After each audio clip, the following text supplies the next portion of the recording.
Russell Barnett Ford of Tullahoma is proud to present The Shasteen Show from London's in downtown Tullahoma. Brought to you by Southern Community Bank, Rogers Insurance Group, and Mission Collision.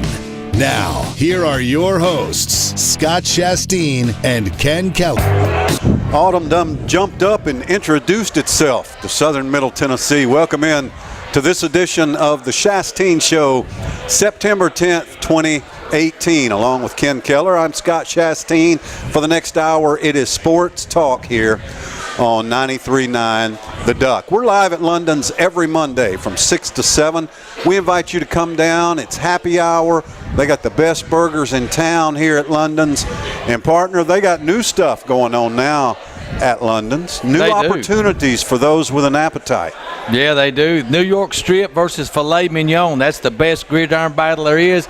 Great reviews. They started it a couple weeks ago. My first cousin, Joseph Keller, said, let's plug the steaks tonight. You get asparagus, baked potato, salad, and bread with it. All for a great deal here at London's. Come in and check it out. Try it out. If you want a great steak, you don't have to drive to Ruth Chris. Come right here to London's. You just gave somebody else a plug right there, didn't you? And you can sit close to us and participate in the show. We get folks all the time that like to holler at us, so just join in the fun. We got a lot of football talk, not a lot of time, so we get right into it. Great game over in Winchester, Tennessee, Friday night. The Tullahoma Wildcats took a 21-0 lead over Franklin County. Rebels came back, made it close. We knew they would. And then Tullahoma scored a final touchdown, closed out 27-14 win.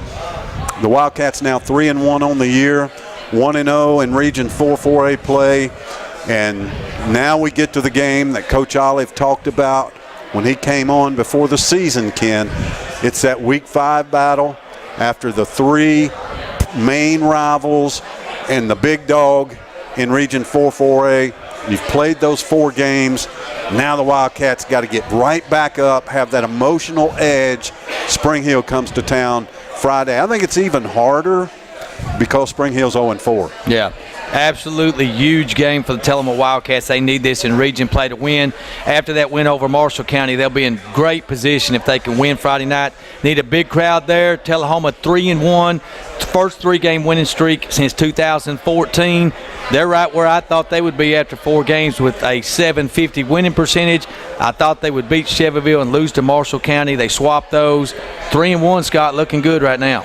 And, you know, the catalyst for this Wildcat team has been the defense. Over the last 3 games, they've held opponents to 11.5 points a game. You're going to win most games with that kind of defensive effort. Oh, yeah, relentless. The tackling has been excellent the last 3 weeks. Not giving up a whole lot of points either. So, I mean, they've been very impressed with the tackling, gang tackling, swarming to the football, forcing a few turnovers. You got to love the Wildcat defense. Defense wins championships right now, looking really good. Our Giles Dunn Diamond Company player of the game was Matt Ross. Matt had 3 catches and scored a couple of touchdowns, made some big plays on defense. So congratulations to senior Matt Ross. But all across that defense, big hitters, Ty Cox, Quentin Howard, and Kobe Burks absolutely laid the wood 3 or 4 times to Franklin County receivers.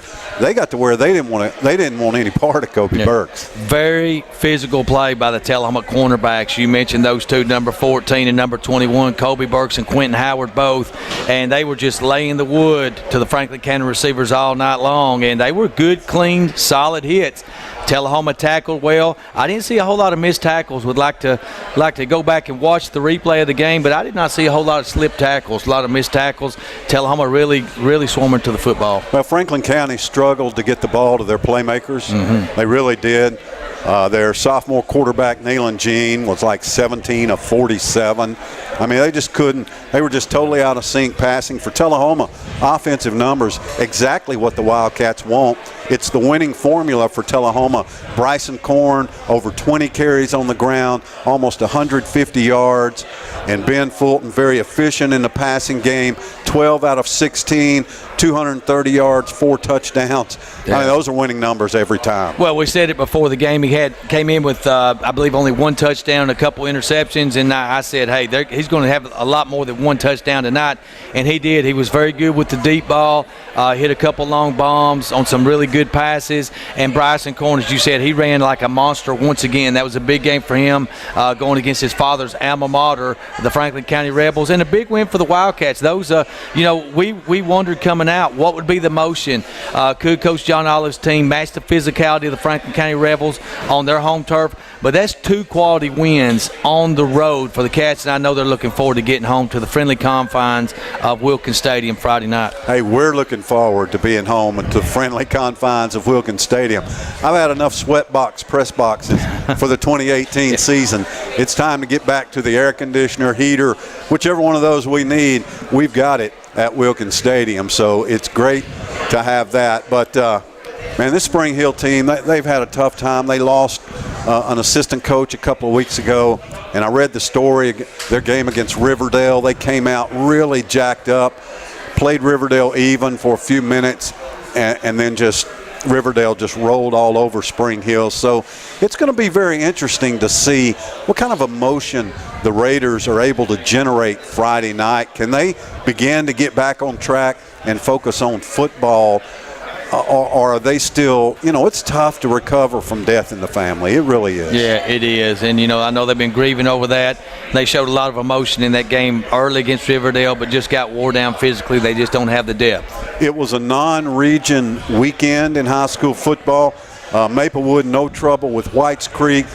Marshall County was off last week. Marshall County and Maplewood played this weekend, Ken. That's the game that many people point to as the championship game in Region 4-4A.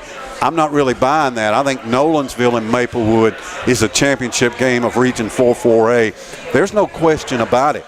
If Maplewood's able to beat Marshall County Friday night, that puts Marshall County at 0-2 in the region, and suddenly they're in a fight to make the playoffs. Well, we'll be keeping a close eye on that Rodney's Body Shop drive around the region, that scoreboard on Friday night, watching that game right there, Maplewood and Marshall County. That will be a great battle.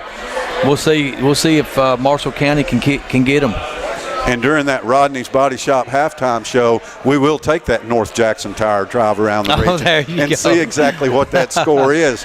The other game in Region 4-4A, Nolensville at Lawrence County. Poor Lawrence County, they can't get a break. No, they're not good. No, they're struggling. David Marston, I think it's the worst team that he's had. They fell to Columbia 35-0 last week. Yeah, and it doesn't get any easier hosting Nolensville. Probably Nolensville's first trip down to Lawrenceburg, so they're going to like the hospitality, and I think they're going to like what's likely going to be a 40-point win. Yeah, we have learned though that Brandon Wharton, Nolensville's outstanding quarterback, has an injury and has not been playing. So the Knights beat Summit 13-8 on Friday, but that hurts them. Oh, it certainly does. Yeah, we've seen the impact with the Marshall County quarterback transferring, and now Brandon Wharton out for Nolensville. They're still strong. That's a good win over Summit with him gone out of the lineup. So with Summit appearing like they're struggling a little bit, and Summit goes to Columbia Friday night, suddenly Lincoln County at Shelbyville takes on much importance. I don't know if any head coach has done a better job with a program in southern Middle Tennessee than Tim Johnson, an alumni who played there, has done with the Lincoln County Falcons. They are playing strong. They fell to Giles County 38-34, but Lincoln County is playing very well. Oh, man, that's a tight game, 38-34. What a shootout. Tim Johnson doing a great job with his alma mater, the Falcons, and they've got off to a nice start. They're a tough team, scrappy. They really are. Now, the Excitement Bowl, most of the excitement for high school football Friday night is going to be in McMinnville, where the mighty Coffee County Red Raiders go to Warren County to take on the Warren County Pioneers. This is going to decide who gets a win in Region 3-6A, because neither one of these teams is winning another game in this region. Yeah. Somebody's got to get one Friday. Who do you like? I think Coffee County is who I would take. I think I'm going to go with Warren County. They're at home. The Pioneers fell to Shelbyville Friday night 41-13. I don't know. I'll take the home team. Yeah. Yeah, that's going to be a tough one to call. I think it will be a battle. It'll be a close game. Could be one of those 7-6 type games. It really could. Who makes the extra point? Now, Mac McCurry's troops are going to right the ship after their loss to Tullahoma Friday night. They get the good fortune of traveling to White County to take on the winless Warriors. Yeah. Between White County and Cumberland County, which are about 20 miles apart, in their last 28 games, they're winless. Both teams winless last year. Both teams 0-4 this year. Franklin County is going to get them an easy win in White County. I agree. They're going to rebound. They're going to get well this week. One of the premier games in the Mid-State every year, and I don't know if it's going to be this year, but it's the original Battle of the Borough. Oakland and Riverdale square off in Murfreesboro. You can hear that game live right here on 93.9 The Duck. Riverdale, they did beat Spring Hill pretty badly, but they're 1-3 now. Oakland is rolling. We'd love for you to have an exciting, down-to-the-wire game on 93.9 The Duck Friday night. I don't think so. No, I don't think so either. Got to go with the Patriots there. Moore County travels to Fayetteville. If Lincoln County, and it's odd since they're both in the same city, but if Lincoln County is the pleasant surprise of the 2018 high school season in this area, Fayetteville City is definitely the shocking disappointment. They haven't just gone from good to not real good. They have fallen off the cliff. I mean, got beat 40-0 Friday night to a decent Mount Pleasant team, but Moore County, they should go down and get that win. Yeah, I agree. Fayetteville, they're just getting obliterated on the scoreboard. So I think I like the Blue Raiders there just based on the dismal season that the Fayetteville Tigers have had thus far. Friday night, in the game we told you about last week, Alcoa beat Maryville Friday night 34-28. That's a 3A team beating the 6A state championship. There's a lot of people doing a lot of research this weekend to try to find out if that has ever happened before. You know, that's usually a pretty good game, and Alcoa is a great 3A team. But to beat the 6A state champions, that's big. That one surprised me. You know, when we checked the scoreboard Friday night, I did not expect that to happen. Maybe keep it within 10 points, but not beat the Maryville Rebels.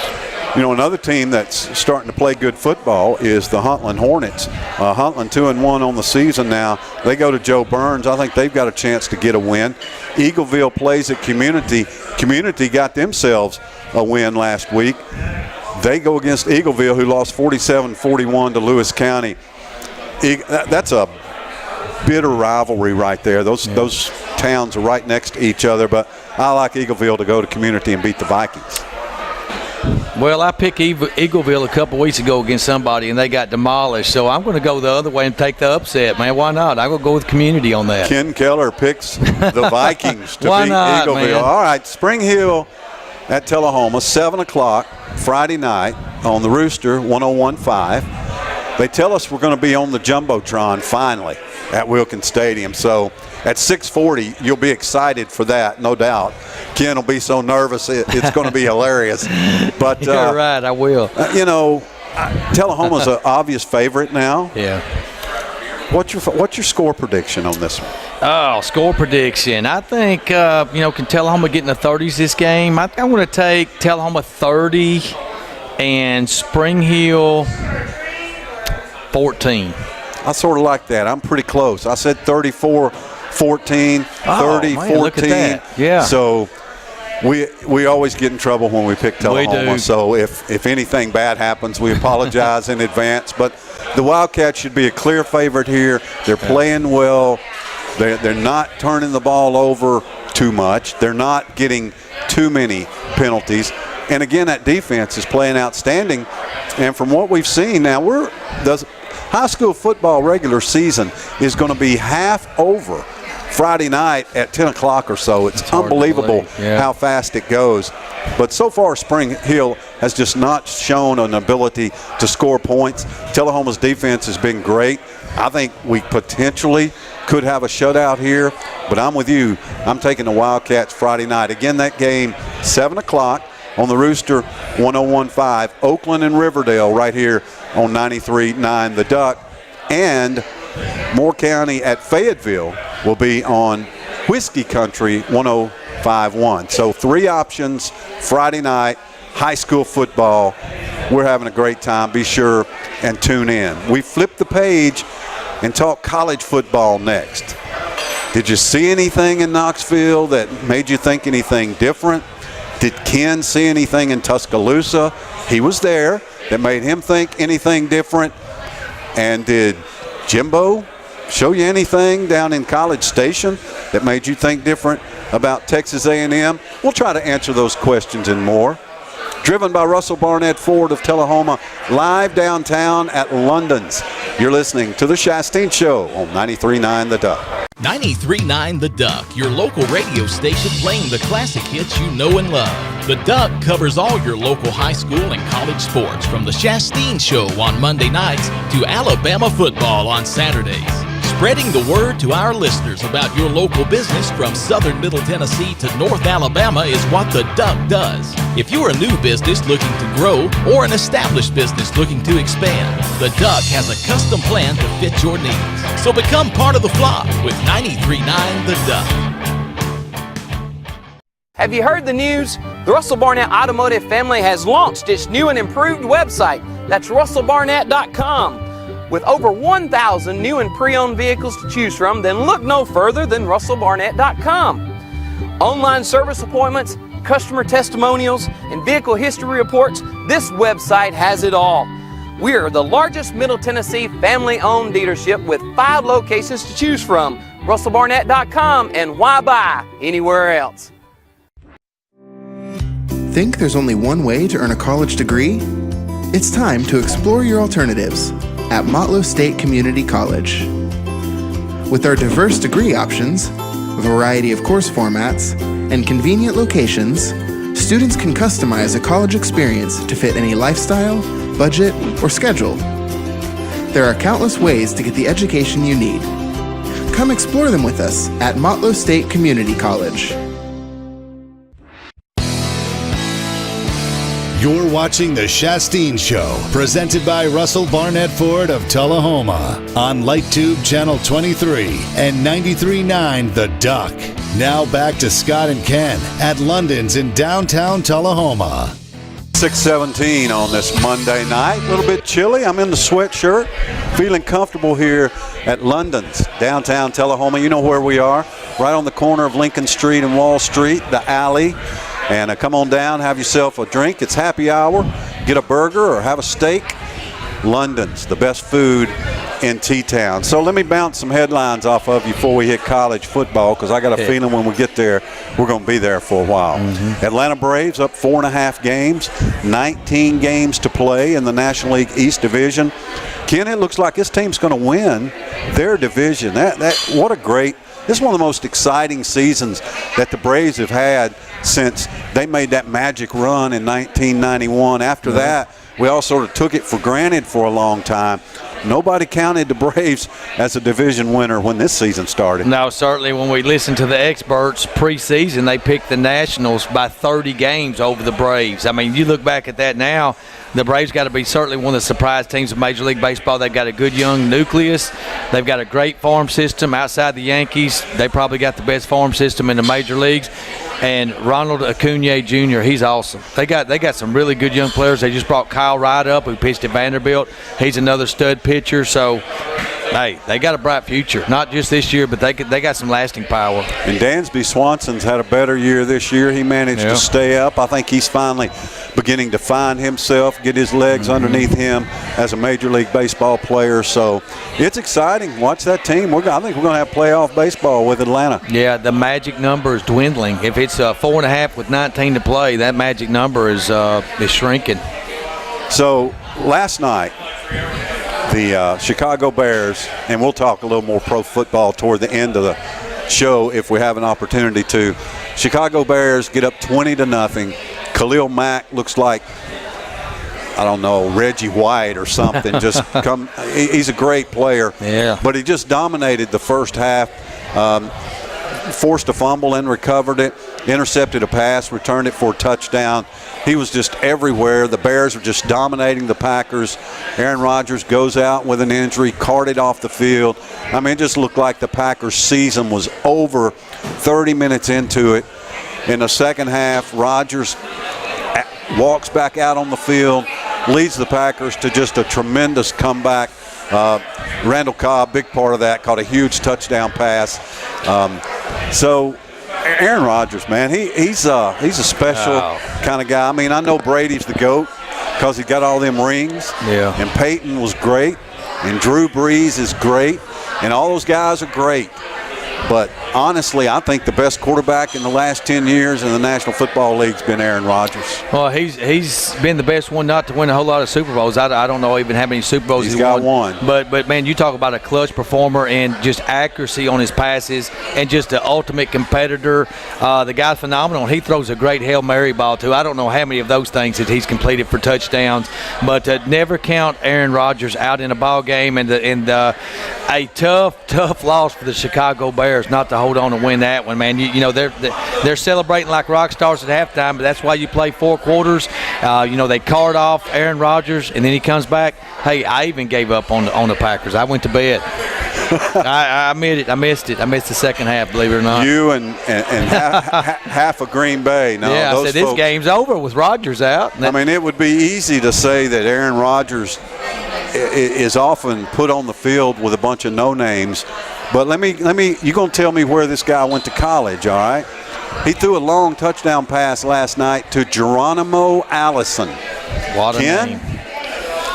Oh, Geronimo Allison. That's not a name I ever heard in college football, I got to admit. I have no idea. Yeah. All right, let's go to the college game here. And this is where we're going to spend some time because it was a big weekend in college football. I want to start out, though, with the Kentucky Wildcats. The Kentucky Wildcats in the streak against the Florida Gators. 31 years in a row they had lost to Florida. We saw Kentucky and Vanderbilt in streaks like this against Tennessee in recent years. Now Kentucky ends it against Florida. Boy, that hurts Dan Mullen now. That program is staggered today. Yeah, they took a gut punch. I've got a really, really good Florida Gator fan that said, I mean, for many, many years, he's ready to jump ship. He jumped ship this weekend. He jumped ship. I mean, he literally did it. And, he just kind of lost his mind over it. But, you're watching Dan Mullen, he's loose with the players. He's over there shadow boxing and dancing on the sidelines. But, boy, did that backfire on the Florida Gators. And, they play the Colorado State Rams this week, who upset, and I picked that upset against the Arkansas Razorbacks. Tennessee in 2 weeks, I think the pressure is on in that game in Knoxville in a couple of weeks for Dan Mullen, because if he goes 0-2 with 2 losses in September to start out, I don't think fans are going to be real happy at all in Gainesville. Well, I want to give you all the credit you're due, and you're due a lot. We both picked them Rams. Yeah, we both felt Rams? Good about those Colorado State. Well, they got a good Rams. receiver on that team that used to play for the Vols. An outstanding wide receiver in Preston Williams. But on the Kentucky side, and look, you know how I am with the SEC. I want all these teams to lose every game or tie every game or whatever. Wait, there are no ties in college football, only in the NFL. But you got to be just a little bit happy for Mark Stoops, not for Kentucky fans, they're obnoxious, but for Mark Stoops and those players, especially that running back, man, Florida could not stop him. Yeah, and you look at the top of the SEC East standings now, you've got Georgia and Kentucky. And at the bottom of the standings, South Carolina and Florida. So that kind of bodes well for Tennessee. That makes that game in a couple weeks. They won't play their first conference game until next weekend against the Gators. That's going to be a really, really big, or 2 weeks against the Gators, really, really big game there. And an opportunity for the Vols. I think everybody's fighting for second in the SEC East. Could that team be the Kentucky Wildcats? Who knows? But that would certainly be exceeding expectations for Wildcat fans, I think. Well, look, you can only take it week by week. Sure. And it's only been one SEC game for a few teams. Yeah. 2 games for most teams. You can't judge much yet. But all you can do is look at the standings this week and see, as Ken said, that it's Georgia and Kentucky. Yeah, they're tied for first. That's all you can look at. And Mark Stoops realized that, because I saw them interview him after the game, and he said, look, we're not getting too excited. You think the guy would be in euphoria after pulling off what he did at Gainesville. That's pretty impressive. It's hard to win in the swamp no matter what kind of team Florida's got. And but he says, let's taper the enthusiasm a little bit. We're not where we want to be, so maybe they got bigger aspirations. And really, the most enjoyable thing I saw Saturday were the Florida fans toward the end of the game and after the game was over. I'm sure you loved it. Watching the Florida fans was pure joy for me. By the way, Detroit jumps out to an early 7-0 lead over the Jets on Monday Night Football. Ken, take this college football discussion and just take it away. Well, let's look at a few of the games. Now, the biggest game that I was looking forward to this week was the Clemson Tigers and the Texas A&M Aggies. And so when I got out of the Alabama game, Alabama and Arkansas State, and I'm driving home through Birmingham, I pick it up. I thought it started at 7 o'clock. It must have started earlier than that because it's almost halftime. I pick it up. It's 14-3 Clemson. I said, oh, man, I was disappointed because I said A&M's going to put up a better fight than that. But, boy, when I got home and watched the second half of that game, or the second half highlights of that game, what a battle Jimbo Fisher and Texas A&M came back. They threw for 430 yards. Kellen Mond did on that vaunted Clemson defense, that top front four in the nation, and nearly pulled off the improbable comeback in that game and really got a horrific call, I thought, on the fumble out of bounds right at the pylon. I didn't like that call at all that I saw on replay. So did you think the ball went out of bounds before it got to the pylon? I did, from the angle, and I'm disappointed because Jimbo kept saying, that should have went to the replay booth. Did the play not go to the replay booth and they just caught it on the field and did not replay it? But it just looked to me like the angle that it did go out of bounds before it crossed the pylon, which should have been on the 1 foot line and another down for A&M, in my opinion. That's a big play in that game. But Clemson, they came in the number 2 team in the nation.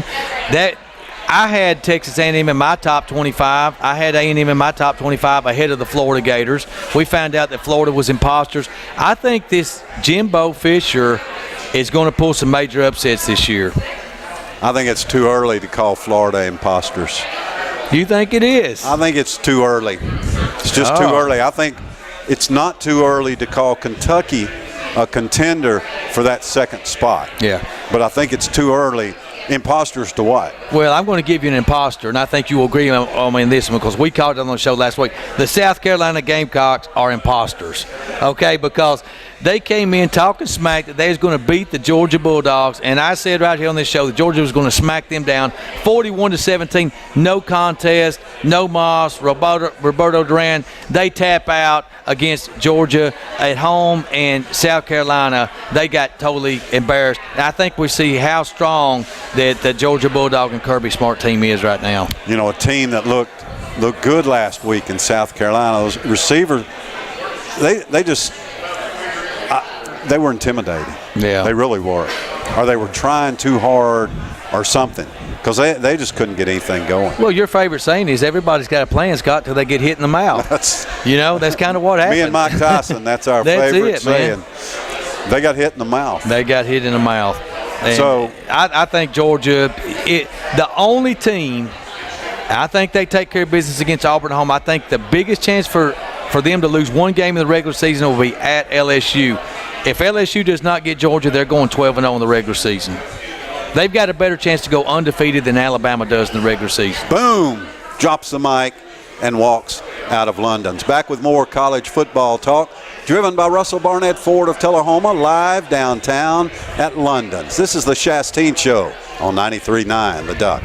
Centrally located to the colleges, high schools, and middle schools it serves across southern Middle Tennessee, Sports Plus is also Tullahoma's only locally owned sports store with brands like Under Armour, Wilson, Rawlings, Majestic Athletics, and New Era baseball caps. Owner Joe Barstad has something for all fans and athletes alike, from pro and college apparel to your favorite hometown team. Sports Plus also works with the latest uniform trends and technology. Learn more at sportsplustullahoma.com. Do you need more? More golf, hunting, or camping? More basketball, soccer, and baseball? Do you need more football? Do you just need more sports? LightTube's digital sports tier has more sports. Offering 12 additional sports channels for only $3 additional a month, what are you waiting on? Call 455-4515 and get more today. 93.9 The Duck, your local radio station playing the classic hits you know and love. The Duck covers all your local high school and college sports, from the Shasteen Show on Monday nights to Alabama football on Saturdays. Spreading the word to our listeners about your local business from southern Middle Tennessee to North Alabama is what the Duck does. If you're a new business looking to grow or an established business looking to expand, the Duck has a custom plan to fit your needs. So become part of the flock with 93.9 The Duck. You're watching The Shasteen Show, presented by Russell Barnett Ford of Tullahoma on LightTube Channel 23 and 93.9 The Duck. Now back to Scott and Ken at London's in downtown Tullahoma.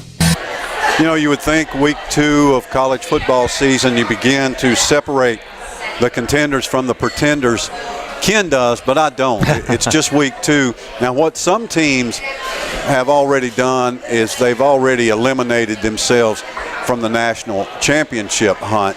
But for the most part, I don't think you can tell much, especially these schools that have new coaches, especially these schools in the SEC.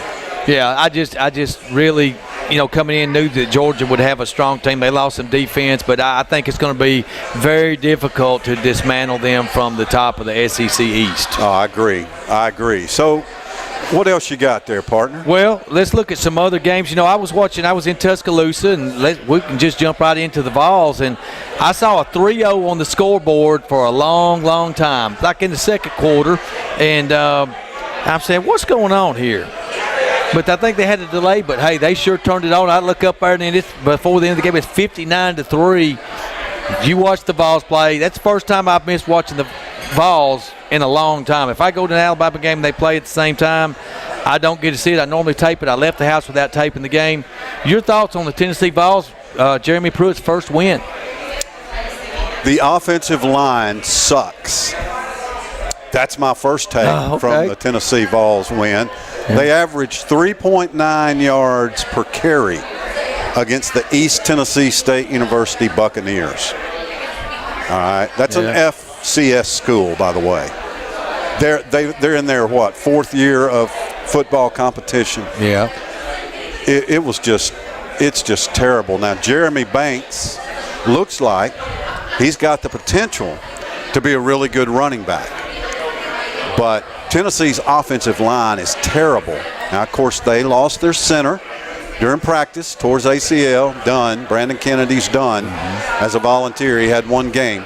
But the offensive line is not very good. So that's the biggest thing that stands out to me. Now, Tennessee did what they were supposed to do against ETSU. They scored 57 points. They threw long bombs. They blocked punts for touchdown. They intercepted balls. They did all the things they were supposed to do against a far inferior opponent. But what they didn't do that you've got to do against a far inferior opponent in order to beat a superior opponent is run the football. Tennessee was not able to do that consistently. 3.9 a carry, that says it all. Yeah. They had six Vols scored their first touchdown, and 6 Vols scored their first touchdown of the game, so that's impressive. Some new guys emerging. The offensive line's got time to gel, but Scott, I know that you've got to like the connection between quarterback Jarrett Guarantano and Marquez Callaway. They're forming quite a duo. They're getting some chemistry among themselves. And Marquez Callaway is an outstanding wide receiver, but we knew that last year. We just didn't get him the ball. I mean, you could tell that. And Josh Palmer also turned into a fine receiver for Tennessee. So, those two guys are making plays. I'm not really sure I understand exactly what they're doing with Juwan Jennings. It's like he's still in the doghouse. It's like he's still having to prove himself to Jeremy Pruitt. They're just not throwing him the football. He's not playing a lot. One reason, because he's behind Palmer on the depth chart. But I look for Juwan Jennings maybe to get more involved this week against UTEP. they're going to need him against Florida. He's a Gator beater, so they're going to need him against Florida. But the biggest thing for Tennessee, again, the young defensive backs, they weren't really tested against ETSU. Number 20, and his name slips my mind, Thompson, I think. He had a really good game. Alante played okay. They didn't go to his side a lot. Tennessee needs to get Todd Kelly Jr. back. He's been injured. I'm not sure when he comes back, but they need that leadership on the field. But that running game, I mean, you know me. I'm all about some running game, especially in the SEC. Defense and running game. Defense played better. Running game, no. We should see a very similar score this weekend. But I love Jeremy Pruitt's approach. I love listening to him. I watched the Jeremy Pruitt show on Sunday the last couple of weeks, and I mean, he is just so flatline. You cannot get him to praise anybody hardly at all. I mean, Kessling keeps coming out with these positive stats, and Pruitt will flip it around and find something wrong there. Sounds like somebody else I know. Exactly. I love his approach. He's not going to be doing any dancing on the sidelines with his team during the game. He's not going to be talking about how long it takes to get a new program back on track and all that. No, sir. Jeremy Pruitt is all business. He's all about getting better, and right now has nothing to do with the results of the first two games. I am so 100% in on this coaching staff and their approach. We may be 3 years out from competing for SEC championship. I don't know. Georgia's that good. Alabama's that good. Auburn, they're all that good. But we're going to get there. Yeah, I believe it. And Jeremy Pruitt, he just wants to see improvement week to week. Everything in this first month is geared for that Florida Gator game. That's the game that counts. It's a conference game. They play 3 other games. Okay, they get another big win. They'll rack up a lot of points against UTEP this week. But everything is geared, and I think you're exactly right. Is Jawan Jennings being held back a little bit in the playbook right now and going to be unleashed? He is a Gator beater. I think you're right. He had one pass catch last week. I think he becomes more involved in the game plan than they really unleash him against the Florida Gators. And we'll talk about that game more next week. But we got Tennessee winning that one. You know, if it comes down to the wire and you're not throwing the ball up 60 yards to Jawan Jennings to just go up there and get it, then you're going to face criticism because he's great at it. Yeah, I mean, agree. That's what he does. All right, that's a lot of Tennessee talk, and I know you love the Vols and everything, but you were in Tuscaloosa this weekend. Tell us about your experience. Well, got to see Tua Tagovailoa at quarterback, and that's the second time I've seen him live. I saw him at Vanderbilt last year. Very impressed with his quick release and his footwork and his accuracy. This guy has had 10 third down opportunities. He's 10 for 10 on third downs. He's got a quarterback rating of 408.55, 4 touchdowns and 207 yards on third down. So this guy is clutch. Alabama's favored by 22.5 points this week against Ole Miss, a team that scored 76 points last week. That blows my mind right there. So, but Tua can sling it. We got a little Hawaiian battle going this week. Jordan Ta'amu of Ole Miss against Tua. That's going to be a great matchup. But I was impressed with Jalen Hurts as well. I thought he played his best game, certainly a lot better than he did against Louisville. He was accurate with his passes. And, look, there is no friction, Alabama fans and college football fans, between Tua and Jalen Hurts. When Jalen threw those touchdown passes, Tua went out giving him high fives. All's well in Alabama. They're going to use both those guys and make teams game plan for them. Tua will get the majority of the snaps, but there's a place and there's some packages for Jalen Hurts as well. But I was impressed with running back Najee Harris. He had 135 yards rushing. I think he's the best running back on the roster, even better than Damian Harris, the starter. Defense, pretty good. Got to scare Isaiah Buggs. Left with a sprained ankle. They were up 40-0. I'm screaming at Coach Saban, get your starters out of the game. I wish he would have went to some of the younger guys sooner. Of course, it was still, like first possession of the third quarter. But now, were you in his ear screaming that, or are you up in? I was in the stands yelling as loud as I could. Section WW. And of course, it's just like the TV. You can yell at it as loud as it's not going to change the result. I do it at the house, screaming at referees and the teams and players. But yeah, I just, I guess I'm old school. Get those guys out and put your subs in, develop like Coach Olive did, a few weeks ago against Coffee County.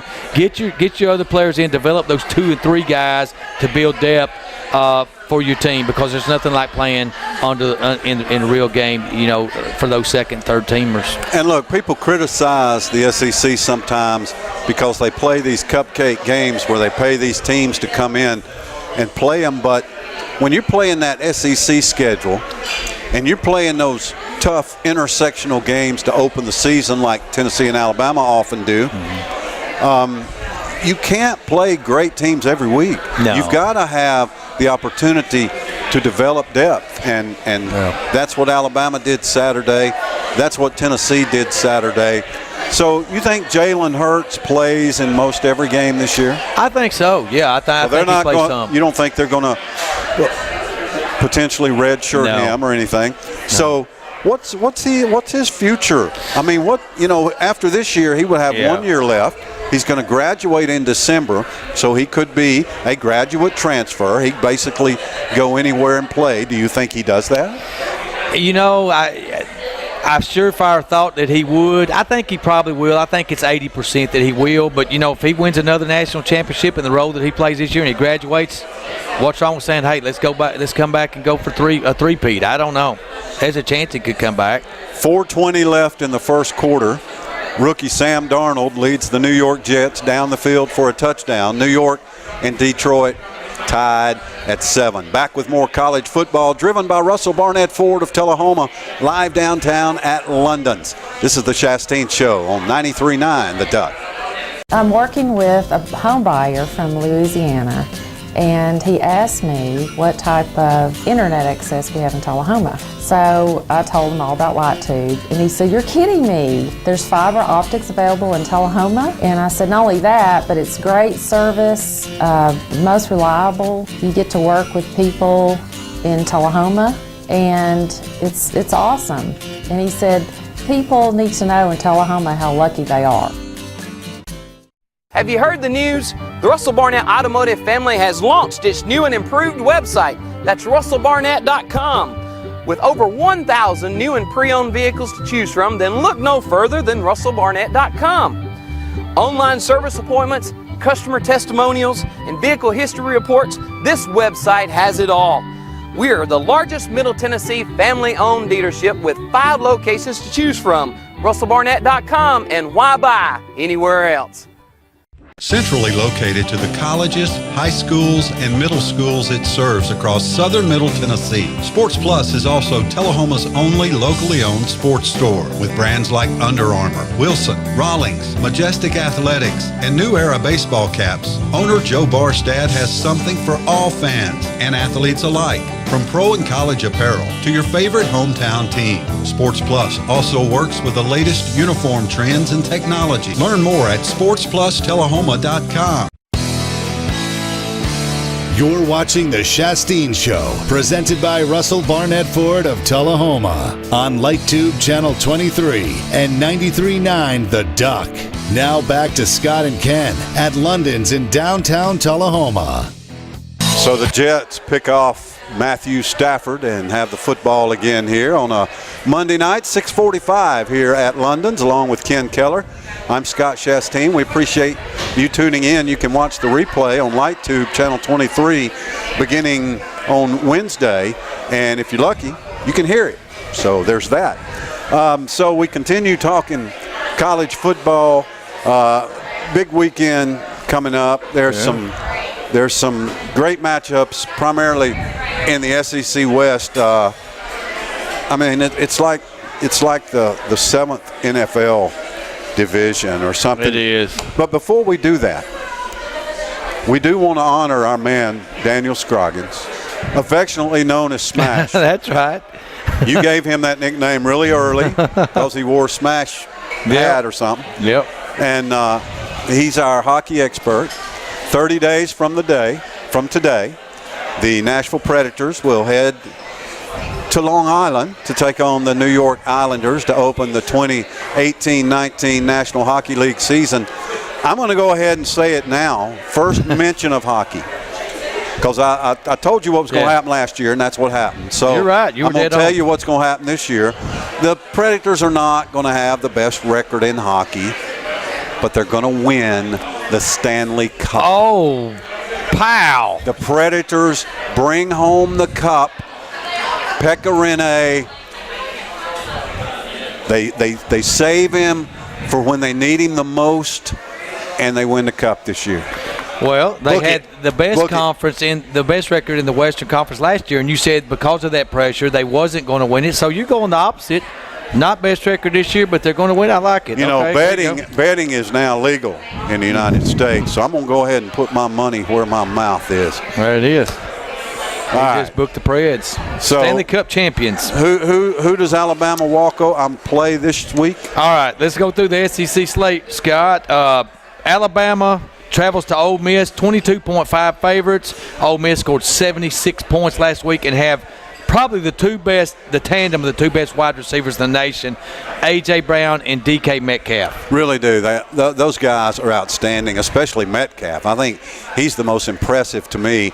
And Ta'amu, he looks great as a quarterback. But, look, this is Alabama. They owe Ole Miss. Ole Miss has been, it used to be Mississippi State. That was the thorn in Alabama, the underrated underdog thorn in Alabama's side. Lately, it's been Ole Miss that's been that underdog thorn in Alabama's side. Not this week. I don't know about 20. That is a lot. That's a lot of points. It is. For any SEC West game that doesn't involve Arkansas, that's a lot of points to give up. It sure is. Yeah, I mean, when you got a team you're playing is averaging 62 points a game. So who in Alabama's secondary is going to shut those guys down? Well, they've got some good secondary guys. They've got Stephon Diggs' brother, Trayvon Diggs. They've got Xavier McKinney back there. They've got a 5-star cornerback, Patrick Surtain Jr., who played well Saturday. They bring him in and move Diggs to one of the star position in the secondary. But Ole Miss is going to get some points. I think this is going to be a close game for about a half. I think these two teams will combine for about 1,000 yards in this game. I think Alabama's going to win like 56-32, something like that. Yeah, depth is going to be an absolute crusher to Ole Miss in the second half. They don't have that kind of depth like Alabama does. I'm going to take Alabama. What's the line again? 22? 22.5. I'm going to take Alabama to win by 23. I don't know if that's 23-0 or 56-33, but I do like Alabama because I'm never going to pick against Alabama until they don't cover or don't win for 4 weeks in a row, and then I might consider it. But other than that, yeah, I'll go with the Tide in Tuscaloosa. No, it's at Ole Miss. In Oxford. It's in Oxford. They have trouble there, yeah. Well, all right. I think that's a lot of points, but Alabama with the better defense, their defense of Ole Miss is just pretty bad. Biggest game in the SEC this week, I'm looking forward to this one. The LSU Tigers and Ed Orgeron travel to play the Auburn Tigers. So you got a great matchup here. Line of scrimmage type game, you get talking about lots of physicality. Ed Orgeron predicates his team on offensive, defensive line. Auburn probably the best defensive line in the nation. That's going to be a great game, Scott. Yeah, I mean, look, Ole Miss, they did their thing in that first game, and everybody's all excited. I mean, LSU did their thing in that first game, and everybody's all excited about, hey, look at this LSU team. They got a quarterback now, so they're suddenly a contender. They're suddenly in the top 25. Just hold on just a second. They are not going to beat Auburn. Auburn's the real deal. LSU's, they're trying to be some kind of deal. Auburn's the real deal. LSU's got a lot of talent, but I just think they're too undisciplined. I think Auburn's going to roll in this one and bring all the LSU love sort of back to earth. I think this is going to be a typical LSU-Auburn contest. It's going to be tight. Joe Burrow is the key for LSU. If he can manage the game, connect on a couple of deep passes if his wide receivers can win some one-on-one plays on the cornerbacks of Auburn, which they'll have to do because they're going to see blitzes all day long. I think this is a 24-20 type ball game, 27-23. I do think that Auburn will win this game, but it's going to be close, just like that first game. Let's go one more, and then we're gonna talk some Titans for a minute because we just jumped right past that. Well, let's just jump to Vanderbilt at Notre Dame. Let's pick that up as a game because Notre Dame's number 8 in the nation, but Vanderbilt's looking good, 2-0. They're playing pretty good ball under Derek Mason. Do the Commodores have a chance to keep this game close? Let's see, Middle Tennessee State. Who'd Vanderbilt play last week? Nevada, 41-10. Nevada. Middle Tennessee State, Nevada, Notre Dame, and South Bend. No, Vanderbilt doesn't have much of a chance here. I'm going to make a prediction. Man, this is crazy. Y'all know I make crazy predictions. Some of them hit, some of them don't. I'm going to say Vanderbilt's going to be winning this game at halftime. They're going to lose by 3 touchdowns. They're going to be beating Notre Dame at halftime in South Bend. Okay, I'll buy that. Throw that out there. It's unfortunate games don't last 30 minutes. A lot of things could happen. Yeah, that's true. You know, my teams have played 7 football games this year, and 4 of those have had lightning delays. What are the odds? Yeah. Right? Tullahoma had one. The Vols have had one in both their games. Bizarre, yeah. And the Tennessee Titans yesterday played the longest game in NFL history. Multiple lightning delays. It started at noon. It didn't end until 7 o'clock or so. Yeah. And you can't judge anything off one game. You really can't judge a lot off 2 games. But just the takeaway from that one game, to me, the Titans looked exactly like they did last year, exactly like that. Now, that's not so bad. They went 9-7 and won a playoff game, so I'm not saying they look – yeah, I am saying they look like a 4-12 team to me. Delaney Walker's out for the season. That's their best player, the single best player, the heart and the soul of that team, out for the year. It is not going to be a good season for the Titans. Adoree Jackson hurt his shoulder. You got Mariota hurt. You got Tyler Luan got knocked out. Everything went wrong for the Titans yesterday, but it's just one game. But they host the Houston Texans this week. That's going to be tough going against Deshaun Jackson. Not real impressed yesterday with the Titans running game early. Too predictable. On 12 first down plays, they ran 9 of them. You got to throw. You got to run some play action on first down. You got to throw some screens on first down. I don't know what they were doing on first down. When you become predictable in the NFL and run for 1.7 yards a carry on 9 attempts on first down, you're not going to win in the NFL. So I still think they're about an 8-8 team. I picked them 9-7. I'm going to drop a win off that after these guys got hurt. They're not going to make the playoffs this year. You can book that. Yeah, you got that prediction sheet there. I think y'all had W's. I do. By this first. Our boys got him at 13-3. You think he might want to modify that just a little bit now? Woo, no, he not says at all. no. Absolutely not. So I got a question. I don't understand something, and I'm not a football expert. I just watch it. Sure you are. No, I just watch it. But Derrick Henry rambled about 65 yards for a touchdown. They got called back on a bogus holding call.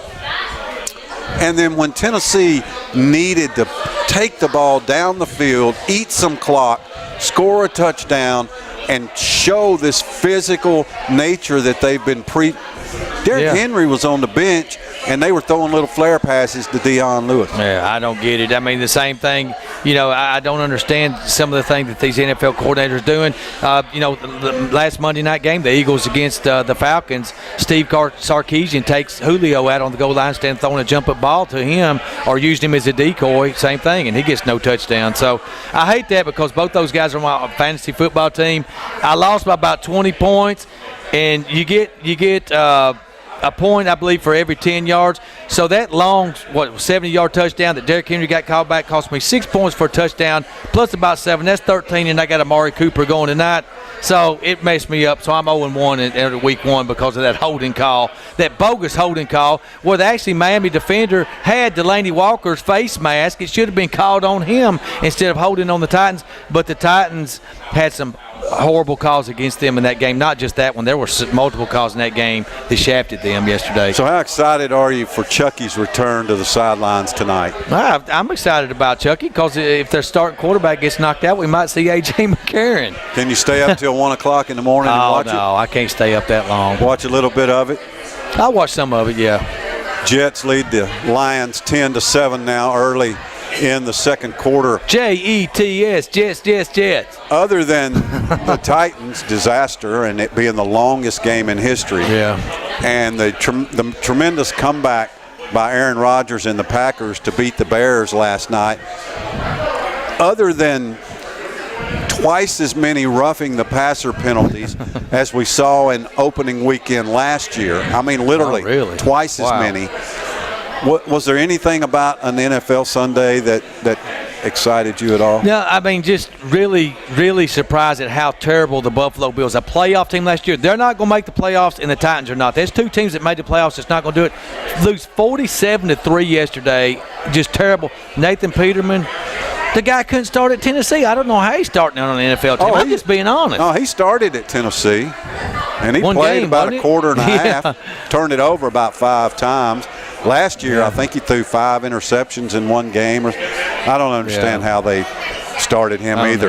The highest scoring opening game in NFL history yesterday, Ryan Fitzpatrick, Mr. Harvard, just goes nuts for the Tampa Bay Buccaneers. Looked like Brett Favre against the Saints. Alvin Kamara had a huge fantasy football day yesterday. I think he scored more points than anybody as far as total points. Maybe not. He was probably the top running back for sure. But, the Saints, Drew Brees shootout against who thought he would get showed up by Fitzpatrick in that game. How about that? And lose at home. Have we got any other college football games? Yeah, we got a couple that more. Hold our interest. I've got Saturday. a couple that are on upset alert that may have hangovers this week. Now, keep an eye. Colorado State, the Rams go to Gainesville to play Dan Mullen. Preston Williams, a mismatched nightmare at wide receiver. Watch out there. The Former Rams, Tennessee Vol. Yeah, the Rams against the Gators could be an upset. And Marshall, the Thunder and Herd, travel to South Carolina. If those Gamecocks are hung over after that loss to the Georgia Bulldogs, that thrashing, that could be an upset. One of those two teams could go down this Randy week. Moss, Chad Pennington, Byron Leftwich. Got to watch the Thundering Herd. Yeah, and I'm keeping an eye on Missouri at Purdue. I think that's going to be a good SEC Big Ten matchup. Watch out, Purdue. If that game's at Purdue, Purdue could pull an upset over Missouri right there. Purdue was absolutely atrocious on Saturday. They got beat by just Western Michigan, Southeastern, Northern Michigan, somebody. They were looking ahead. To Derek Dooley's Missouri Tigers.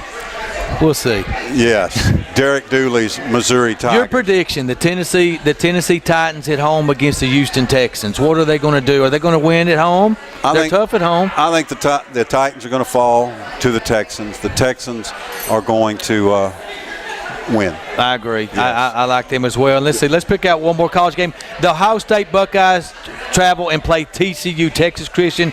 Probably the biggest top 25 game this week outside LSU and Auburn. Who do you like in that game, TCU and Ohio State? I like Ohio State to win that thing by about 20, 25 points. Yeah, I think you're right. Yeah, I take the Buckeyes as well. All right, be sure and tune in Friday night here on 93.9 The Duck as Oakland takes on Riverdale.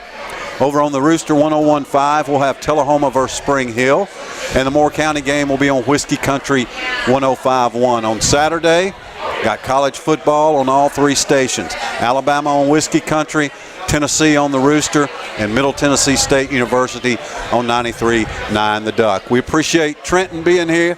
Dave and Smash doing their great job. They always do. For Ken Keller, I'm Scott Shasteen. Be good to each other. The Shasteen Show, presented by Russell Barnett Ford of Tullahoma and brought to you by Southern Community Bank, Rogers Insurance Group, and Mission Collision, is a presentation of Bowman Media Company and 93.9 The Duck. The show is taped before a live audience at London's in downtown Tullahoma, Monday nights at 6 p.m. Come join us for cold beer and Tullahoma's best burgers. Thanks for watching The Shasteen Show on LightTube Channel 23.